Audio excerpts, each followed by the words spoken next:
Assalomu alaykum aziz kuzatuvchilar. Bugungi video darsimizda sizlar bilan bosh miya nervlari anatomiyasini o'rganamiz. Demak, biz oldin gaplashgan edik. Bosh miya nervlari 12 juft. Ulardan birinchi jufti nervus olfaktorius, hidlov nervi, ikkinchi jufti nervus opticus, uchinchisi nervus oculomotorius, to'rtinchisi nervus trachearis, beshinchisi nervus trigeminus, oltinchisi nervus abducens, uzoqlashtiruvchi nerv, yettinchisi nervus facialis, 8 vestibul cochlearis, 9-si glosopharyngeus, 10-chi juftimiz nervus vagus, ya'ni adashgan nerv, 11-si nervus accessorius hamda 12-chi oxirgi juftimiz nervus hypoglossus, ya'ni til osti nervi hisoblanadi. Biz sizlar bilan ikkinchi darsimizda bosh miya nervlarining bosh miyadan hamda kalla suyagidan chiqish teshiklari haqida gaplashgan edik. Bu darsni ko'rishdan oldingi darsni bir takrorlab olishni maslahat beraman. Xo'p, demak, vazifasiga ko'ra bosh miya nervlari 3 ta guruhga bo'linadi. Birinchi guruh bu sezuvchi nervlar, ikkinchisi harakatlantiruvchi hamda aralash nervlar. Sezuvchi nervlar birinchi, ikkinchi hamda 8-juft bosh miya nervlari, bular sof sezuvchi hisoblanadi. Harakatlantiruvchilar esa 3, 4, 6, 11, 12-juft nervlar, bular sof harakatlantiruvchi nervlar. Aralash nervlar esa 5, 7, 9 hamda 10-nervlar hisoblanadi. Aralash nervlarda ham sezuvchi tarmoqlar, ham harakatlantiruvchi, ba'zilarda esa parasimpatik tarmoqlar ham mavjud. Xo'p, bugungi video darsimizda sizlar bilan faqatgina sezuvchi nervlar, ya'ni birinchi, ikkinchi va 8-chi bosh miya nervlari bilan tanishamiz. Demak, birinchi nervimiz nervus olfaktorius, hidlov nervi. Biz sizlar bilan hidlov yo'lini o'tganimizda 3 neyronli yo'l deb aytgan edik. Har qanaqasiga 3 ta neyrondan iborat edi. Xo'p, hidlov yo'li ham 3 ta neyrondan iborat. Uning birinchi neyroni, demak, bulbus olfaktoriusdan chiqar edi. Hidlov yo'li oldingi darslarda tanishgandik, periferiyadan markazga boruvchi yo'l hisoblanadi. Ya'ni hidlov retseptordan markazga boruvchi yo'l hisoblanadi. Demak, birinchi neyronimizni joylashgan retseptori yuqorigi burun yo'lida joylashgan. Yuqorigi, o'rta hamda pastki burun yo'llari mavjud edi. Yuqorigi burun yo'lida hidlov retseptorlari joylashgan hisoblanar ekan. Va birinchi neyron shu retseptordan bu yoqda bulbus olfaktorius desak, bu yoqda demak, g'alvirsimon suyakning ilma-teshik plastinkasi bor. Birinchi neyron yuqorigi burun yo'lidagi retseptordan boshlanadi. 15-20 ta hidlov ipchalari retseptordan, demak, bulbus olfaktoriusga boradi. G'alvirsimon suyakning ilma-teshik plastinkasidan o'tib, demak, bulbus olfaktoriusga borib tugallanadi. Bu bizda hidlov yo'lining birinchi retseptori hisoblanadi. Ikkinchi neyron esa bulbus olfaktoriusdan boshlanadi. Bulbus olfaktoriusdan keyin davom etadi bizda tractus olfaktorius hamda trigonum olfaktorius. Trigonum olfaktoriusning o'rtasida, demak, substantia perforata anterior, ya'ni oldingi ilma-teshik modda joylashgan. Bu yerdan bosh miyaga qon tomirlar kiradi. Demak, ikkinchi neyron bulbus olfaktoriusdan boshlanib, trigonum olfaktoriusga borib yakunlanadi. Hidlov yo'lining 3-chi neyroni esa trigonum olfaktoriusdan boshlanib, hidlov markazlariga boradi. Ya'ni hidlovning bir qancha markazlari mavjud. Ular unkusda, ya'ni ilmoq pushtasida, gipokampalisda, dengiz ochchasi pushtasida, undagi gyrus dentatusga boradi, paragipokampalisga boradi. Demak, hidlovni xotira bilan bog'laydigan korpus mamillariga, ya'ni so'rg'usimon tanaga boradi va oldingi bitishma orqali yana boshqa markazlarga boradi. Hidlov yo'li o'zi murakkab yo'l hisoblanadi. Nazariy jihatdan olganda xuddi shu markazlarga borib 3-chi neyronimiz yakunlanadi. Demak, birinchi nervus olfaktorius bu renensefalondan rivojlanadi, ya'ni hidlov miyasidan rivojlanadi. Shunga qarab aytishimiz mumkin, hidlov miyasini ikkita qismi mavjud, periferik hamda markaziy qismlari. Periferik qismga biz kiritamiz, demak, bulbus olfaktoriusni, tractus olfaktoriusni, trigonum olfaktoriusni hamda substantia perforata anteriorni. Markaziy qismga esa kiritishimiz mumkin unkusni, gyrus gipokampalisni, gyrus dentatusni hamda korpus mamillarini hidlovning markaziy qismiga kiritishimiz mumkin. Bu yerda ham ko'rinib turibdi. demak hidlov ipchalari 15-20 hidlov ipchalari yuqoriga burun yo'lida tugaydi, shilliq qavatida va demak bulbosa factoriusga borib ikkinchi tomoni tugaydi. Ikkinchi neyron traktus orqali trigonumga borib va uchinchi neyron esa o'zining markazlariga borib tugallanadi. Endi esa sizlar bilan ikkinchi bosh miya nervi nervus opticus bilan tanishamiz. Demak, ikkinchi nervimiz bu nervus opticus hisoblanadi. Biz sizlar bilan gaplashgandik, sezuv yo'llari 3 ta neyrondan iborat deb. Faqatgina mana shu joyda chetlanish bo'ladi. Nervus opticus bu 4 neyronli, haqiqiy ko'rishga javob beradigani 4 ta neyrondan iborat hisoblanadi. Xo'p, nervus opticusning retseptorlari, ya'ni periferik qismi bu ko'zning to'r pardasidagi ko'lbacha va tayoqchalar joylashgan hisoblanadi. Xuddi shuni sizlar bilan chizib olamiz. Demak, ikkita ko'z. Demak, bu chap ko'z, bunisi o'ng ko'z. Retseptorlar ko'z to'r pardasida joylashgan dedik. Ko'z to'r pardasi ko'zning rangdor pardasidan tashqari hamma qismida mavjud. Ko'z to'r pardasi. Demak, unda aytdik, ko'lbacha va tayoqchalar joylashgan. Birinchi neyronlar. Demak, tayoqchalar va ko'lbachalar.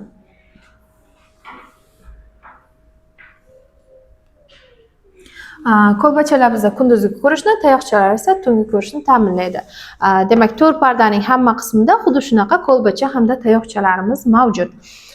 Faqatgina markazda ko'proq, periferik qismlarda esa kamroq bo'ladi va bular birinchi neyron hamda retseptorlari ham shular hisoblanadi. Va ko'lbacha va tayoqchalarga tasvir, ya'ni ko'rilayotgan tasvir ko'zning sindiruvchi apparatlari yordamida sinib tushadi. Ya'ni chapdan kelayotgan tasvir o'ngga tushadi, ikkala ko'zda ham, o'ngdan kelayotgan tasvir esa chapga tushadi. Xuddi shunaqa sinib tushadi.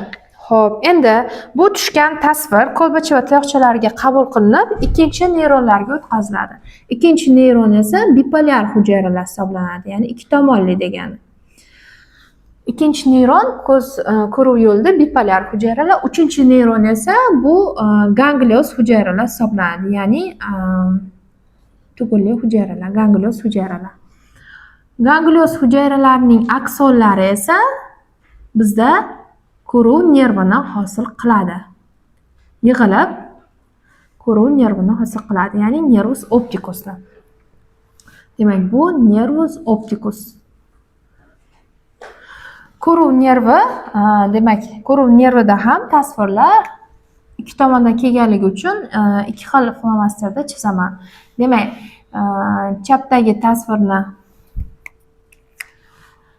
chap tomondan kelgan tasvirni ko'k rangda chizyapman.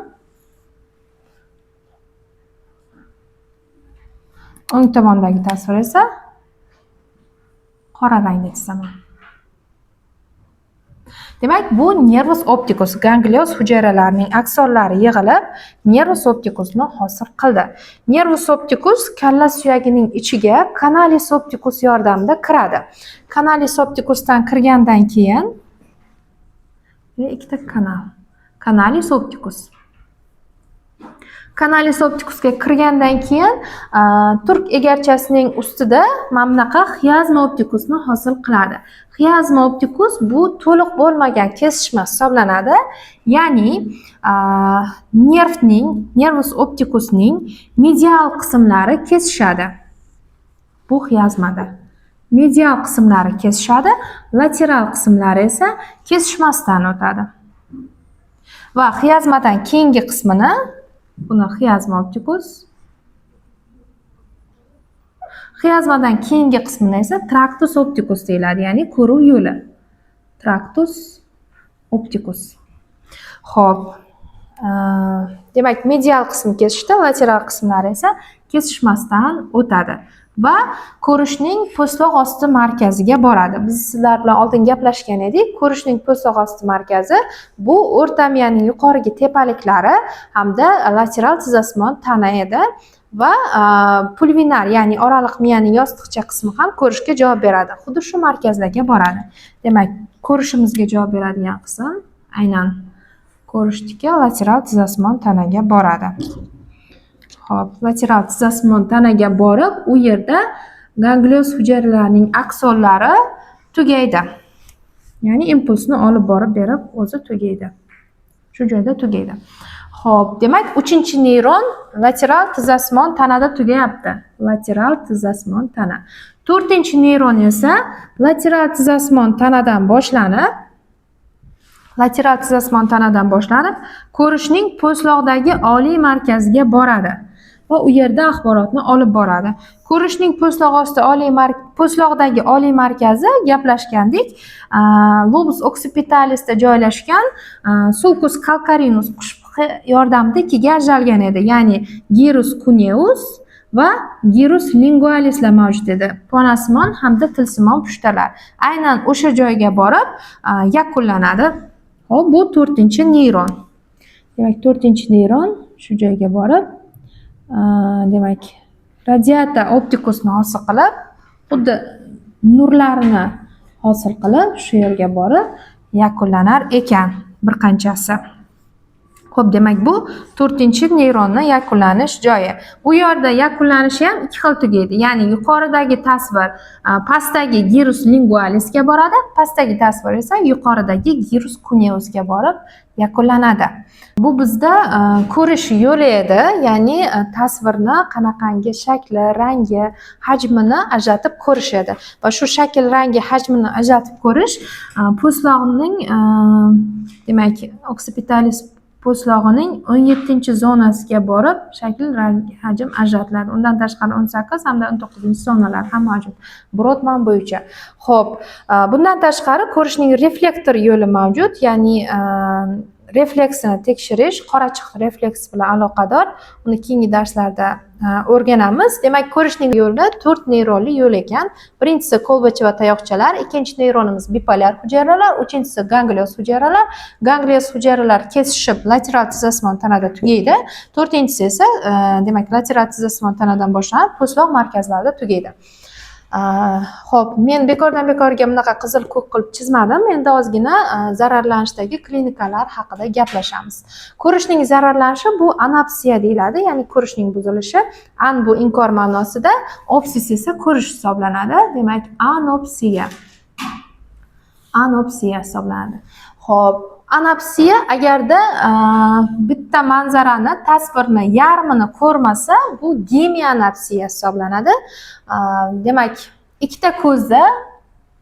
agar ikkita ko'zda ham bir tomonni ko'rmasa, masalan, o'ng tomonlama gomonim gemianopsiya deyiladi. Yoki bo'lmasam bitta ko'zda o'ng tomon, bitta ko'zda chap tomonni ko'rmasa, ikki tomonlama demaymiz, heteronim gemianopsiya deymiz. Demak, gomonim bir tomonlama ikkita ko'zda ko'rmasa, heteronim esa demak ikki tomonlama ikkita ko'zda ko'rmaslik hisoblanadi. Xo'p, endi ko'rib chiqamiz. Masalan, ko'ruv nervida aynan tractus opticus qismi zararlandi. Tractus opticus qismi qanaqadir shikastlanishdan keyin zararlandi. Tractus opticus zararlangandan keyin qanaqa simptomatika bo'lishini ko'rib chiqamiz. Demak, ikkita ko'zdan keladigan tasvir. Bu chap tomondagi ko'zdagi, bu o'ng tomondagi ko'zdagi tasvir hisoblanadi. Xo'p, tractus opticusda nimalar bo'ladi? Demak, aynan medial kesishgan qismdan keladigan tasvir bu bizda chap ko'zga tegishli va chap ko'zning ham medial sohasidagi qism hisoblanadi. Medial sohaga esa bizda tasvir chap tomondan keladi va shu chap ko'zda chap tomonni ko'rish buziladi. Xo'p, endi ikkinchi tomonimiz esa xiyazmaning kesishmagan lateral qismi. Lateral qismi bu o'ng ko'zning lateral tomoni hisoblanadi. Bu lateral tomonga ham tasvir, demak, chap tomondan tushar ekan. Ya'ni o'ng ko'zda ham chap tomonni ko'rish buzilar ekan. Hozir bizda, demak, chap ko'zda ham chap tomon, o'ng ko'zda ham chap tomonni ko'rish buzildi. Demak, chap tomonlama gomonim gemianopsiya holati yuzaga keldi ikkala ko'zda. Xo'p, endi esa sizlarga savol beraman. Xo'p, birinchi savol, bu nervus opticus aynan shu joydan zararlanganda nima bo'ladi, qanaqa simptomatika kelib chiqadi va xiazmani medial qismi zararlanganda qanaqa simptomatika kelib chiqadi. Agarda tushungan bo'lsangiz, izohlarda javobini yozib qoldirishingiz mumkin, faqatgina boshqalarning izohiga qaramasdan. Xo'p, endi nervus opticus bilan tanishdik. Keyingi nervimiz, keyingi sezuvchi nervimiz nervus vestibulocochlearisni birgalikda ko'rib chiqamiz. Keyingi nervimiz vestibulocochlearis nervi, ya'ni dahliz chig'anoq nervi hisoblanadi. Buning retseptorlari ichki quloqda joylashgan yarim doira kanalchalar hamda chig'anoqda joylashgan hisoblanadi. Demak, dahliz chig'anoq nervining retseptorlari chig'anoqda hamda yarim doira kanalchalarda joylashgan ekan. Bu ichki quloqda joylashgan. Sezuvchi nerv bo'lgandan keyin periferiyadan markazga tomon olib boramiz. Xo'p, demak, o'zi bu nerv dahliz qismi yarim doira kanalchalardan iborat bo'lganligi uchun xo'p, muvozanatimizga javob beradi. Chig'anoq qismi esa eshituv retseptorlari joylashgan qismi hisoblanadi. Demak, chig'anoqda bizda retseptorlar, eshituv retseptorlari joylashgan. Bu retseptorlar orqali eshituv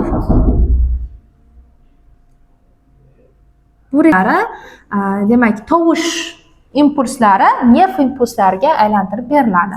Xo'p, dahliz qismida esa yarim doira kanalchalarga aloqador bo'lganligi uchun bu yerda vestibulyar nervning retseptorlari joylashgan. Mana bu tasvirda ham ko'rishimiz mumkin. Demak, dahliz qismida yarim doira kanalchalarning joylashganligi uchun, demak, bu yerda retseptorlar vestibulyar nervning retseptorlari, chig'anoqda esa koxlear nervning retseptorlari joylashgan. Demak, koxlearisdan chiqqan retseptordan chiqqan neyronlar koxlear tugunga boradi, ya'ni ganglion koxleariga boradi va u yerda tanasi joylashgan va aksonlari chiqib ketadi. Xo'p, vestibulyar qismdagilar esa o'zining ganglioniga boradi, ya'ni bu nervlarning tanasi xuddi shu joyda ganglion vestibulyarida joylashadi va bu nervlar miyaga kirishdan oldin, bosh miyaga kirishdan oldin birlashib nervus vestibulocochlearisni hosil qiladi. Nervus vestibulocochlearis endi suyakdan chiqish joyi, demak, meatus acousticus internus ichki eshituv teshigidan tashqariga chiqadi. Mana bu yerda joylashgan ichki eshituv teshigidan tashqariga chiqadi va miyaning ichiga kiradi. Miyaning ichiga kirish joyi esa biz sizlar bilan o'tgan edik, ko'prik. Ko'prikning lateral qismida, demak, miya oyoqchalari, bu yerda 7-nerv, mana bu yerda esa 7-nervning periferiyasida 8-nerv chiqadi degan edik. Endi bilyapmiz, bu nerv demak miyaning ichiga kirib ketadi. Aynan shu qismda miyaning ichiga kiradi va romsimon chuqurchada periferik qismida vestibulyar zona joylashgan, area vestibularis va o'sha area vestibularisda joylashgan yadrolarga boradi. Demak, area vestibularisda ikki xil yadrolar mavjud. Bularning birinchisi, demak, vestibulyar yadrolar. Vestibulyar yadrolarimiz 4 ta hisoblanadi. Hamda koxlear yadrolar.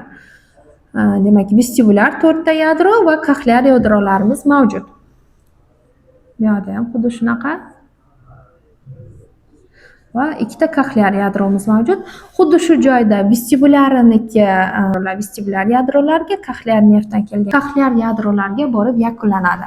Bu bizda birinchi neyronimiz edi. Endi ikkinchi neyron esa koxlear yadrolardan boshlanib, esingizda bo'lsa, lateral qovuzloq hosil qilib yuqoriga chiqar edi. Cochlearis dorsalis miyaning ichiga kiradi, cochlearis ventralis esa ichki tomondan yuqoriga ko'tarilar edi va 4 ta tepalikning pastki tepaligiga, eshituv zonalariga borib yakunlanadi. Demak, pastki tepalik bizda eshituvning po'stloq osti markazi hisoblanadi. Demak, bu bizda ikkinchi neyron. Uchinchi neyron esa pastki tepalikdan boshlanib, koxlear nerv uchun aytyapman, pastki tepalikdan boshlanib, demak, miya po'stlog'iga borib yakunlanadi. Miya po'stlog'idagi eshituv zonasiga, ya'ni gyrus temporalis superiorga borib yakunlanadi. Va eshituv, analiz, sintez bo'ladi, nimani eshitganligi. Xo'p, endi esa vestibulyar nervni vestibulyar yadroda kelib tugatgan edik. Ikkinchi neyron esa muvozanatga javob beradigan qismlarga boradi. Ikkinchi neyron bu yoqdan chiqib analiz hosil qilib orqa miyaga boradi va bizda ekstrapiramidal sistemada ishtirok etadi. Bitta yo'li ikkinchi neyron shu joydan boshlanib miyachaga boradi va miyachani muvozanat ta'minlashga yordam beradi. Bitta yo'li esa vestibuloreticularis bo'lib retikulyar formatsiyaga boradi.